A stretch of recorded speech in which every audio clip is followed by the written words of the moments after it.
बेटा ये मैं आपको थर्ड वीडियो सेंड कर रही हूँ इसकी। ये थोड़ी लॉन्ग रहेगी क्योंकि इसमें समझाने का प्रोसीजर थोड़ा ज़्यादा है। मैं चाहूँगी कि टॉपिक 1 पूरा का पूरा कवर हो जाए।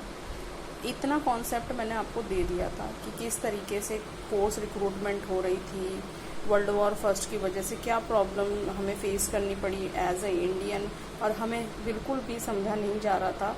और ऊपर हमसे फोर्सली टैक्स वसूल करने की कोशिश की जा रही थी अपनी इकोनॉमिक कंडीशन सुधारने के लिए, जबकि टैक्स पेयर की जब तक खुद की इकोनॉमिक कंडीशन ठीक नहीं होगी वो दूसरों को कैसे टैक्स देगा, दूसरों की कंडीशन कैसे सुधारेगा। द आइडिया ऑफ सत्याग्रह ये महात्मा गांधी का है। इसके लिए मैं तुम्हें एक छोटे से शॉर्ट सी जर्नी पर ले जाना चाहती हूँ जिसमें आपको टू द पॉइंट सब चीज़ें देखने को मिलेगी। यहाँ पर आप देखिए, इसमें मैंने फर्स्ट आपको बताया है कि इस्टेब्लिश हुई थी नेशनल कांग्रेस 1915 में। महात्मा गांधी रिटर्न करते हैं साउथ अफ्रीका से, और वहाँ से वो ऐसे ही घूम घाम के नहीं आए, काफ़ी एक्टिव लीडर बन के आए हैं। बहुत अच्छा पार्टिसिपेशन शो करा था अफ्रीका में उन्होंने, और वहाँ पर उन्हें काफ़ी हद तक सक्सेस भी मिली थी। 1916 में वो चंपारण जाते हैं बिहार में against oppressive plantation, that is about the Indigo plantation, जिसे ज़बरदस्ती करवा रहे थे अंग्रेज। और उनको बिहार के जो किसान थे, फार्मर्स थे, उनको बड़ी प्रॉब्लम हो रही थी क्योंकि उनको, अभी मैंने रिसेंटली आपको जो ज्योग्राफी का चैप्टर पढ़ाया उसमें भी समझाया था कि वो अपने लिए खाना भी नहीं उगा पा रहे थे, अनाज उगा नहीं पा रहे थे।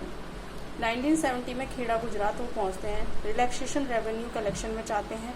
क्यों चाहते हैं? क्योंकि उस वक्त ड्राउट कंडीशन बन चुकी थी, और नंबर 2 वहाँ पर बीमारी भी फैल गई थी जिसे महामारी कहा जाता है। 1918 में अहमदाबाद गुजरात में वो सपोर्ट करने गए कॉटन मिल वर्कर को, जिससे कि उनको जो वेजेस मिल रहे थे वो करेक्ट मिलने लग जाए, जो कि बहुत कम मिल रहे थे। 18 मार्च 1919 में रॉल्ट एक्ट आया, जो imperial legislative council despite oppressive from Indian member. कहने का मतलब है रॉल्ट एक्ट एक ऐसा एक्ट था जिसके अंदर जज रॉलेट ने बड़ी ही जल्दबाजी में इंपीरियल लेजिस्लेटिव काउंसिल की प्रेजेंस और कॉन्सेंट की हेल्प से इस एक्ट को पास किया। इस एक्ट में क्या पॉइंट्स रखे गए? हालांकि इस एक्ट को इंडियंस जो मेंबर थे उन्होंने अपोज किया, बट उनको वैल्यू नहीं किया गया। इसके फर्स्ट पॉइंट था detain political prisoners for 2 years without trial. मतलब अगर कोई भी राजनीतिक गतिविधियों की वजह से कोई क्राइम में अंडर आता है तो उसके लिए कोई ट्रायल नहीं होगा, कोई केस नहीं चलेगा, उसको 2 साल अंदर कर दिया जाएगा जेल में। ठीक है। गांधी जी लॉन्च, इसके चक्कर में गांधी जी ने non violent and civil disobedience movement start की। रॉलेट एक्ट एक आसान एक्ट नहीं था, फिर भी हम लोग यहाँ पर चलते हैं और इसको पढ़ने की कोशिश करते हैं। Gandhi ji in 1990 decided to launch a national-wide Satyagraha against the propose of Rowlatt Act in 1919. The act had been hurriedly, बहुत जल्दी में पास हुआ था, इतना मैं आपको बता चुकी हूँ।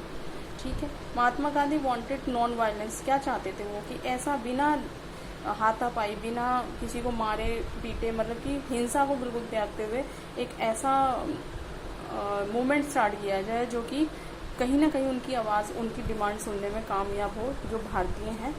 Rallies were organised in various cities, अलग अलग सिटीज़ में रैलीज ऑर्गेनाइज की जाती थी, स्ट्राइक की जाती, railway workshops, shop close down, alarmed by the popular upsurge and scare the lines of the communication such as railways and telegraph. मतलब इन सब चीज़ों को ब्रेक डाउन करा इन्होंने, जो कम्युनिकेशन के सोर्सेज थे उनको ख़त्म किया। Local leader picked up from the Amritsar. अब यहाँ पर देखिए आप, इसका ब्रिटिश एडमिनिस्ट्रेशन ने क्या डिसाइड किया, भाई इतना नुकसान वो सरकार का कर रहे थे, उन्होंने कहा कि हम क्या करेंगे, अब अमृतसर में जितने भी लोकल लीडर हैं उन्हें पिकअप करेंगे। And Mahatma Gandhi was ban कर दिया उनको कि दिल्ली में वो घुसेंगे नहीं। 10 अप्रैल को क्या हुआ, अमृतसर में fired upon the peaceful possession provoking wide spread attack of bank. क्या हुआ, जो शांति से अच्छा खासा वो लोग अमृतसर में लोग अपना प्रदर्शन कर रहे थे, उनके ऊपर इन्होंने अटैक कर दिया, जिसकी वजह से बैंक, पोस्ट ऑफिस, रेलवे जैसी जो जगह हैं सरकारी, उन जगहों को उन लोगों ने हमला किया। इसके रिजल्ट में एक मार्शियल लॉ इम्पोज किया गया, जनरल डायर। कहानी जलियांवाला बाग की यहाँ से स्टार्ट होती है कि रॉल्ट एक्ट को अपोज करने के लिए गांधी जी ने मूवमेंट चलाया, और मूवमेंट चलाने में वो बहुत पीसफुली प्रोसेस कर रहे थे, प्रोवोकिंग कर रहे थे, बट उन्होंने उनके ऊपर फायरिंग कराई जनता के ऊपर। तो जो वो उस वक्त मूवमेंट में पार्टिसिपेंट थे, उन लोगों ने गुस्से में इस तरीके से पोस्ट ऑफिस जो गवर्नमेंट प्रॉपर्टी है उसको काफ़ी नुकसान पहुंचाने की कोशिश करी। इसको स्टॉप करने के लिए मार्शल लॉ इम्पोज करा जनरल डायर ने, क्योंकि जनरल डायर अमृतसर में जनरल था जिसने कमांड ली। और जनरल डायर ने जब 13 अप्रैल की बात है, इनफेमस जलियांवाला बाग, ये इंसिडेंट यहाँ पर टुक प्लेस कर रहा था, बस due to the lack of the communication between the people and the administration there were very less number of newspaper available and people are very less illiterate so that they can every update about the every region, तो उनको नहीं मिलती थी, तो उस वजह से यहाँ पर एक प्रॉब्लम क्रिएट हो गई।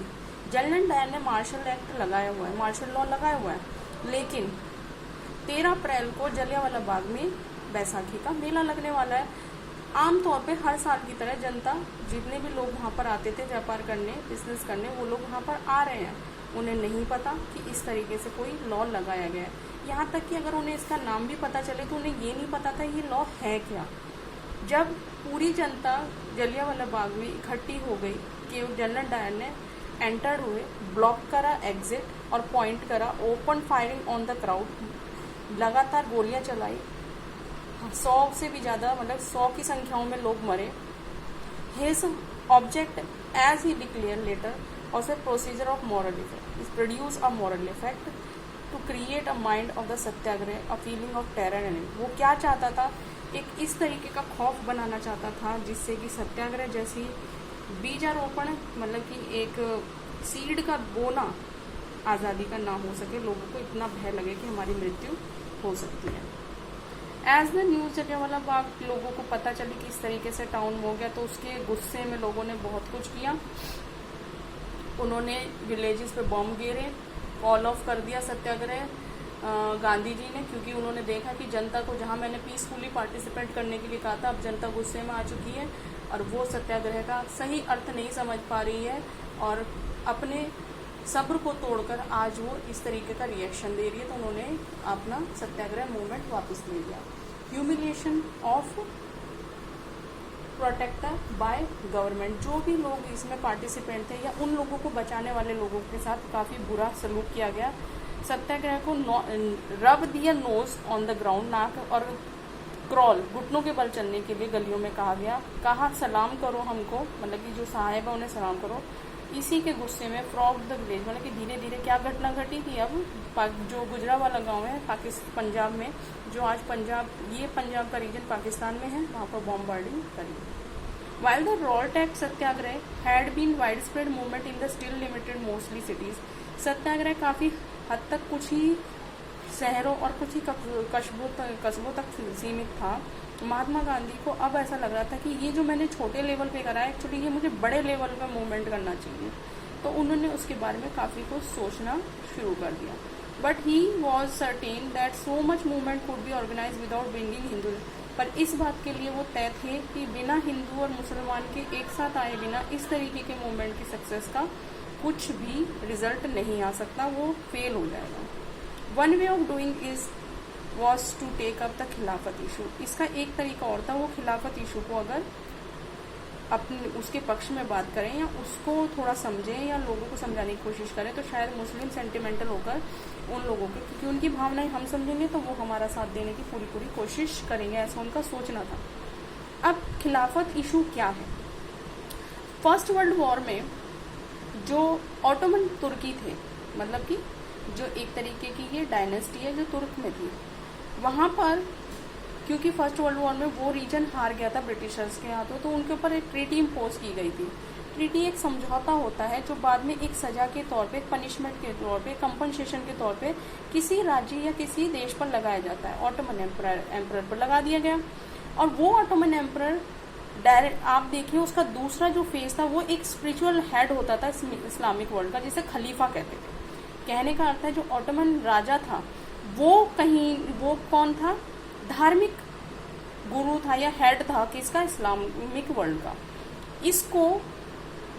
इसको क्या कहा गया कि टू डिफेंड द खिलाफ्स temporal power and Khilafat committee was formed. अब इसके ऊपर ये इम्पोज किया जा रहा है सब कुछ तो इसके ऊपर जो भी ट्रीटी लगाई गई उसके अगेंस्ट क्या हुआ कि मुंबई में, जो आज हम मुंबई जानते हैं पहले बॉम्बे था, कि एक कमेटी बनी खिलाफत कमेटी, और इसे 2 लोगों ने बनाया। वो 2 भाई थे, मोहम्मद अली एंड शौकत अली।